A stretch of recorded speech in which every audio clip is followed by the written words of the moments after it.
This movie made me laugh when I needed to make me laugh. It made me feel sad when I needed to feel sad.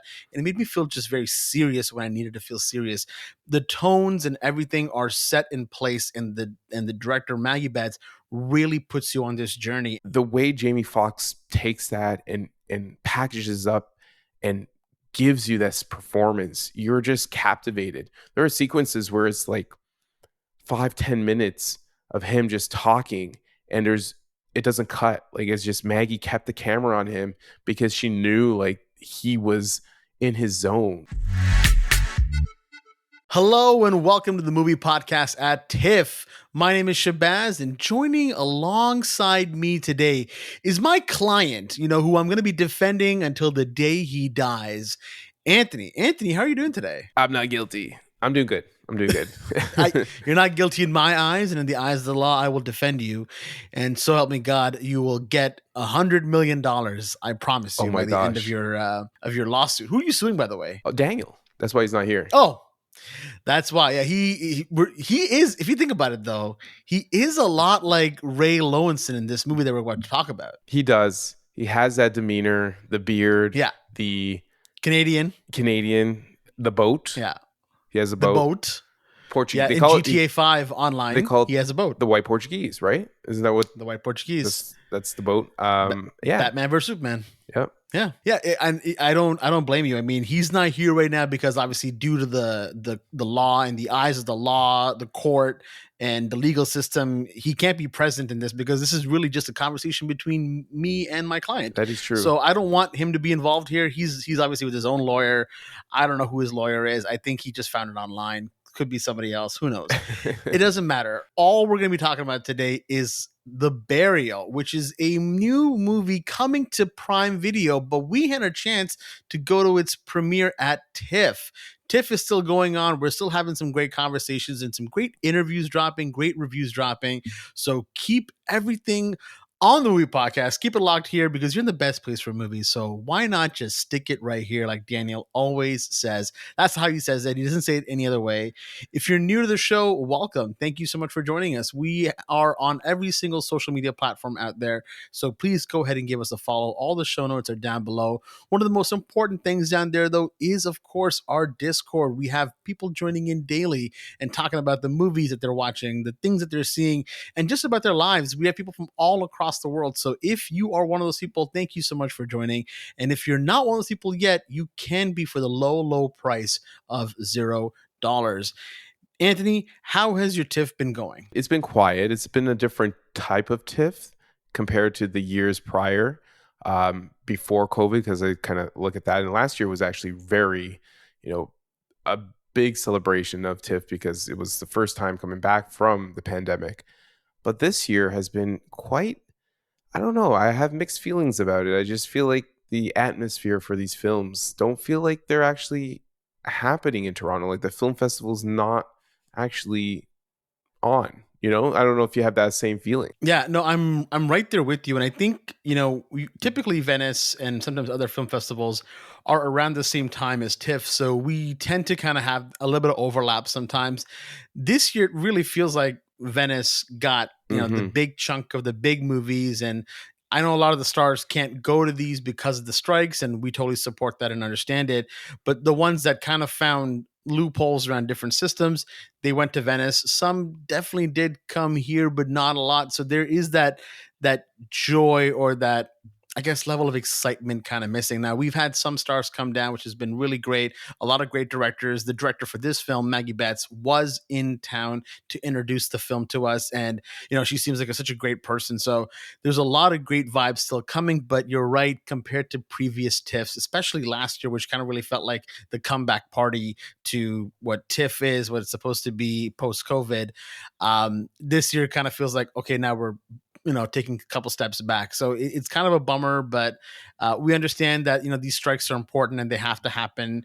And we really hope that these studios can come to a resolution very, very soon, so we can kind of all go back to enjoying movies and enjoying our time. No, definitely. I just hope that next year, or before the end of this year, everything settles. So then when TIFF comes around next year, It's a little bit more of a banger than a bust. Banger than a bust. You're absolutely right. Again, the movie that we are talking about today is The Burial, which will be available on Prime Video October 13th and in select theaters October 6th, which is actually my birthday. So if you want to bury Happy me, that's the that day to do it, right? damn, that was my whole thing, man.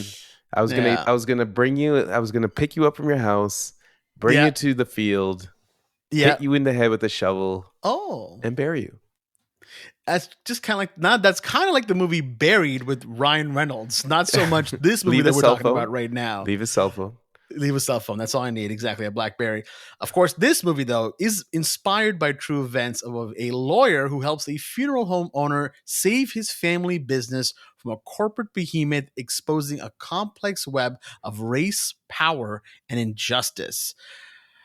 Anthony, I would love for you to give us your first reaction to The Burial. Getting into this film, I remember watching the trailer that came out on the previous Friday, and I was like, okay, like this seems fun, but it didn't seem like it didn't interest me. Like it just felt like it was more of a comedy. The way they marketed the movie just didn't give me the the courtroom dramatization that I'm used to. And the common theme this year at TIFF are films that revolve around real stories. So you got like Dope Money, you got Zone of Interest, you got One Life, Burial, Next Goal Wins. These are all films that are they're based on real stories. And I'm always drawn to, courtroom dramas and real events that kind of happen in that situation. So my reaction to The Burial is that I did not expect to love this movie as much as I did at the end of the screening. This movie is a fantastic film.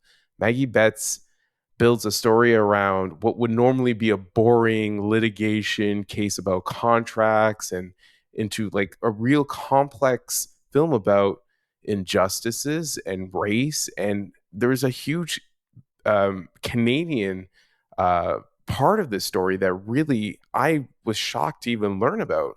And she balances the drama and the comedy in the story so well that you're totally invested in the whole case from the beginning to the end. You are captivated. You want to know how it ends. You want to know exactly where all these characters end up. And this movie takes place in 1995, so a really long time ago. So this is something that was happening, I guess. I remember they cut to the O.J. Simpson case and how that was the trial of the century. As it was happening, by the way, like it was occurring. Yeah, so I felt like the story, maybe I wasn't aware of it because it became like it was in the shadows of what It was of, eclipsed by it completely. exactly. But this is something so important because of the complex dynamics of Tommy Lee Jones's character, who runs a bunch of funeral homes, and this Canadian investor who wants to buy his funeral homes, but really doesn't. He wants to kind of like wait on it wait on the contract until he kind of goes bankrupt so he can buy it for a cheaper value. But the whole complex nature of the situation that was happening with caskets and just being able to sell to the poor for more, it's such an interesting dynamic. And I was actually shocked that this was a Canadian doing this. Like, what the hell? Like, I kind of was pissed off, truthfully. I was like, what the fuck, man? This guy from Vancouver. But when you watch the movie, there is a karma that comes back to him.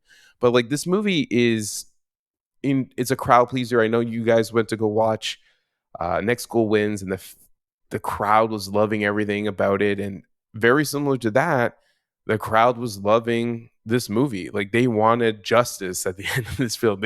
Someone was getting the death penalty at the end if no one was convicted, or if no one got their upcomings. But yeah, it was a movie that shook the audience. And from what I remember from your Next Goal Wins was that a lot of that movie is centered around Michael Fassbender, but you had like a huge supporting cast that you felt like was not part of it. Well, this movie, even though Jamie Foxx it focuses on Jamie Foxx and Tommy Lee Jones, but mainly Jamie Foxx, the surrounding characters around this film are huge, and they they're a big part of this movie, and they're a big part of the story that goes from beginning to end. And Jamie Foxx himself, I keep forgetting Jamie Foxx is a fucking great actor. Like he's just that's I kept thinking that in my head. I'm like, man, he is so good. He plays this character so well because, the character of Willie E. Gray, he's very vocal and energetic, and he has like this preacher type of vibe to when he does his his cases, and his when he talks to the jury and whoever is on the stand. But the way Jamie Foxx takes that and packages up and gives you this performance, you're just captivated. There are sequences where it's like 5-10 minutes of him just talking, and it doesn't cut. Like it's just Maggie kept the camera on him because she knew like he was in his zone. And like again, Jamie Foxx blew me away. His performance was fantastic. Tommy Lee Jones was great. He's in it, but he's not as in it as much as I thought he would be. But he's fantastic. Like he's Tommy Lee Jones. Like when is he not good, right? He's very overshadowed by Fox's just very enigmatic performance. Like Tommy Lee has always been kind of like the grumpy cat of internet meme, right? Yeah. So when you have someone that's like Jamie Foxx, who's literally sucking the energy and air out of the room and just taking it all for himself in the best way possible, Tommy Lee really just kind of becomes like a scarecrow in most scenes. Yes, but I feel like their chemistry is so perfect. They have like Yes. this dynamic that works with one another, and whoever casted everyone in this film, they just did a really really good job. But like my overall impression of this film is it's fantastic. I loved it. Like I don't know where I'm not big on the awards, that, but I feel like this movie kind of like really connected with me and connected with the audience. So I feel like this is going to be one of those films that will have like a bunch of awards that are decorated for it. And if it wins or loses, I still think this is an important movie that is out, and I think everyone should watch it. I know we're not doing watch it or see it or whatever, but I just think it's so good. Like it's a very very good movie. Unexpected. It's funny a lot of the things that you said there, because on paper this movie sounds really boring. Like you're talking. When I remember, like I didn't watch the trailer. I remember just sitting down. I'm like, Daniel, I'm saying, Anthony, what is this movie about? And you're like, oh, it's about like corporate law and it's about like contract law. And I was like, oh, I thought it was like a murder trial or something. And you're like, no. And I'm like, okay, I mean, let's see what happens. Jamie Foxx, he's fantastic, but I think the last great performance I remember from him was Django, which is 2012 now, so that's so long ago. And Tommy Lee Jones really hasn't done much in a very very long time, and when he has, it's very just stoic.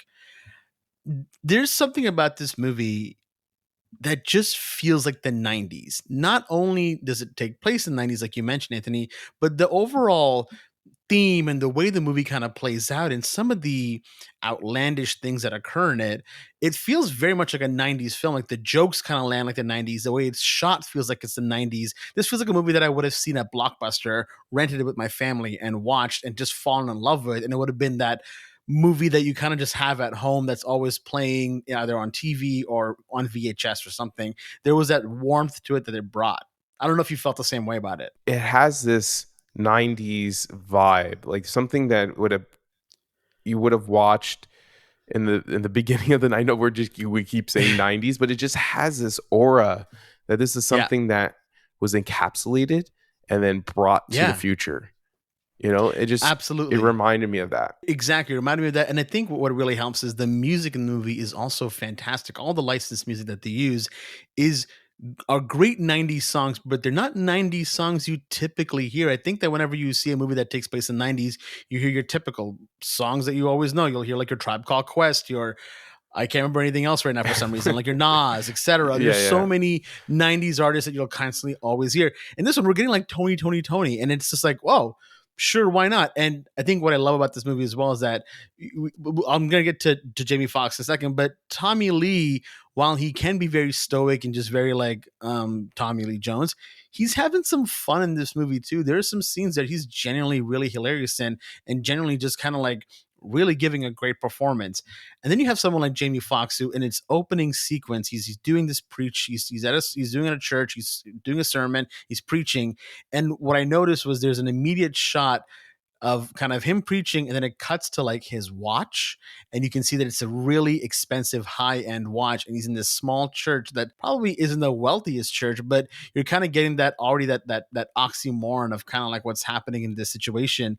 But he's a genuine man who loves the people and he wants to help them, but he's also driven a little bit by greed.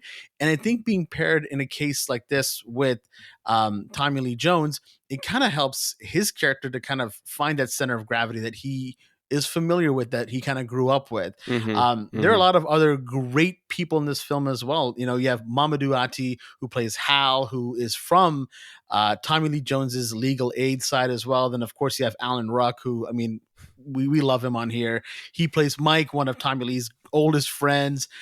He's fantastic as well, and he has some great moments. And of course, then we have Jurnee Smollett, who is so good in this movie, and she plays the I guess the defendant in this case, their legal counsel. And it's so interesting because typically we know like the defendant is just terrible. The character of Ray Lowen, played by Bill Camp, is he's awful. And you never really see Canadians, by the way, in movies play villains. So it was such a weird juxtaposition for me to kind of understand like what's happening here. But seeing him kind of play a villain, and then seeing Jurnee Smollett, who absolutely kills it. She's so good in this movie. Do you know like actually defend him? It was so hard because I was like, Jurnee, I really like you and I really like your character, but you're literally defending a piece of shit right now. Like, this guy is awful. Like, how can you defend him? But they have great moments with Jamie Foxx, and I think he really brings out the best in people in this movie. There's so much depth to this story, which seems like such a simple case, but then from the synopsis that I read, where you're dealing with this complex web of race, power, and injustice, when all that kind of comes into play, which some of it kind of is sprinkled in the beginning of the film, you're kind of wondering, okay, where is this getting to?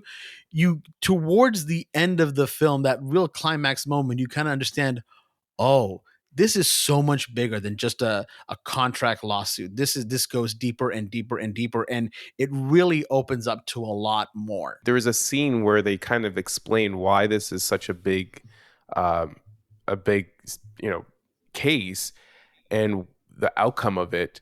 It's, you don't think about it. I guess at that time, a certain age group was going into that period of the unknown, and I don't want to.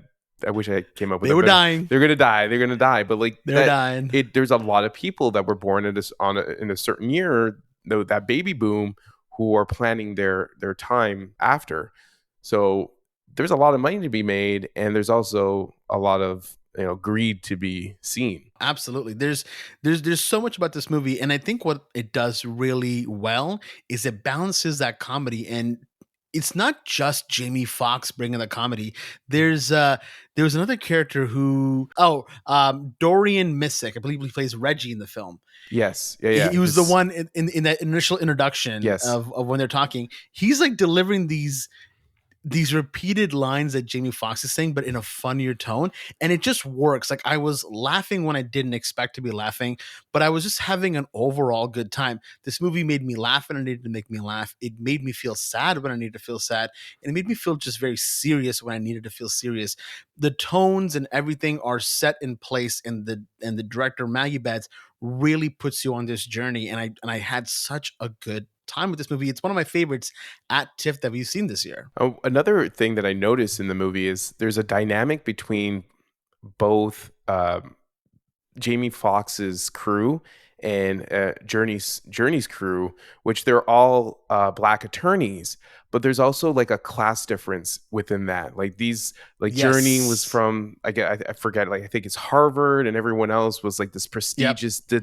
Well, Jamie Foxx is, so it's like this, almost like this another in battle between, you know, being an African American who are lawyers, who are now even fighting each other because, well, I went to Harvard and you really went to just Florida law, like, It's like, race and class warfare at the same time. and it's within their own race. So it's such another dynamic that's added that I was like, wow, that's interesting. And Maggie does a great job of balancing the comedy, the drama, the seriousness, but having that full circle at the end where, this is a story about injustices and why we should be aware of this story. No, I absolutely agree. I think you and I had a great time with this film.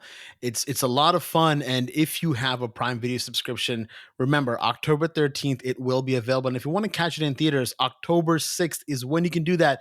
You can also wish me happy birthday while you're watching the movie. You can be like, Shahbaz and Anthony told me to watch this movie, and then a few days after, you can actually wish Anthony a birthday. So it kind of all works out from its inception in theaters to its inception on Prime Video. 2 birthdays will have been celebrated. 2 burials. And 2 burials, but both of are going to be a Daniel. Actually, we're going to cut him in half and put him in one plot and then put him in another plot right after. miles away. Like, miles away. So and then his loved ones will have to travel so far to visit other parts of him. That sounds horrible. I feel so bad for saying that now. He's helping the show out right now, but is he? He's not here. I don't know. Who knows? It could all be CGI for all I know. That's true. But thank you so much again for watching our episode or listening to our episode. Of course, if it's your first time here, welcome. You can check out all the show notes below for so much. Please leave a comment wherever you can. Spotify has a Q&A section. We love reading those. YouTube has a comment section. You can drop a comment on there. Let us know what you think. Whether it's hateful or not, we don't really care because if you gave us a view at the end of the day. Yeah. You listened. And, listen to the view. You could be upset about it, but it's whatever. They didn't talk about the real story of the burials. I'm like, I don't know. They didn't bury themselves. They should bury themselves. Okay, sir. Thank you so much for that. Where was I? TIFF is still ongoing. We'll still have more stuff coming out. We're going to have more interviews, more reviews dropping. So please keep an eye out on all of our social media feeds for that. Join our Discord as well, please, when you get a chance. There's some really cool stuff happening. I don't know when this is dropping, so either the Spider-Man 2 stuff that Daniel, who was in LA, got to check out and preview has already dropped or is dropping. So definitely keep a lookout for that as well, because there's going to be some really cool stuff coming down in the movie podcast that's not just about movies and TV. Sometimes we sprinkle in some gaming in there because, you know what? Gaming is another cinematic medium that we love talking about. Again, that was This Time with the Movie Podcast, and we'll see you next.